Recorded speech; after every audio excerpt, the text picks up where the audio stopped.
My name's Sophia Ho-Tung. I've been reading my book, The Unlikely Hong Konger, in this video series. One chapter equals one video.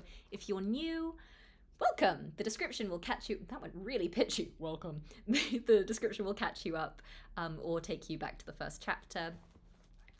We are reading a historical chapter this time called Beyond the Barbed Wire.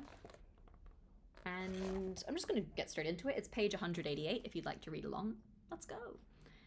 I'm slightly worried that, like Pretty Tall Guy from page 104, I can link that chapter. What was that chapter called?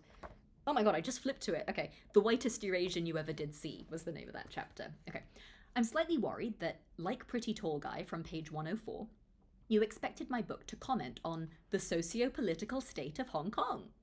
If you are, I'm sorry to disappoint. Feel free to put the book down. The socio-political commentary is not coming. You came for a portrait of a city, but you got me instead, pontificating on girlish preoccupations and illicit licks. Then again, you've come this far, so I suppose I could rustle up a little local history, and maybe even some of that coveted Hong Tung gossip. My great-great-aunt, Jean Gittins, née Ho-Tung, wrote an autobiography of her incarceration in Stanley Prison after Japan's invasion in 1941. She was a volunteer inmate, spending 3.5 years on the inside treating prisoners and witnessing the horrors of dysentery, starvation, and abuse. Auntie Jean's husband, Billy, was interned miles north in Sham Shui Po camp.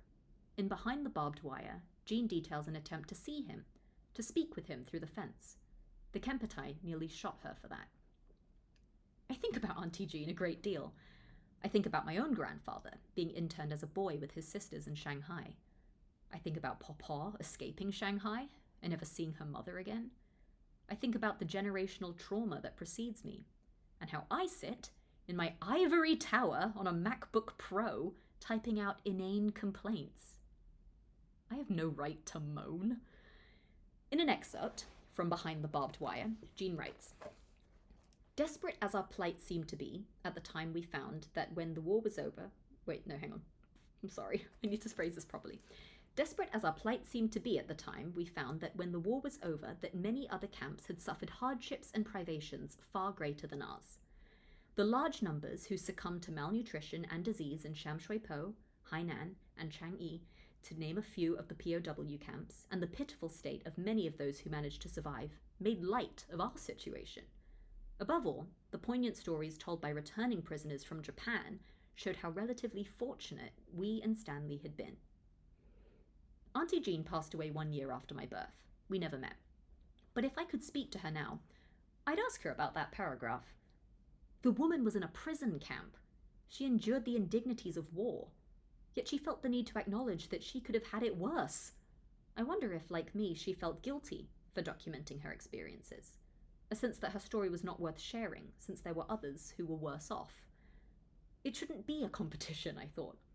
Uncle Billy's suffering in Sham Shui Po does not diminish Auntie Jean's suffering in Stanley. My suffering with autoimmune diseases does not diminish Gwib's suffering with personality disorders. Could suffering, like beauty, be in the eye of the beholder? Jean's accounts of the war are poignant and engaging reads. I, like many, am grateful that she wrote them, even if they are not the broadest or most harrowing histories of Hong Kong during World War II. Perhaps sharing one's story is permissible, valuable, even if it is not extreme or all-encompassing. I think this might be one of my favourite chapters. The next one is called Too White to Write. Oh, I was wrong. There is another part coming up. This is Too White to Write is the final part of part 7. So, see you in the next one. Bye.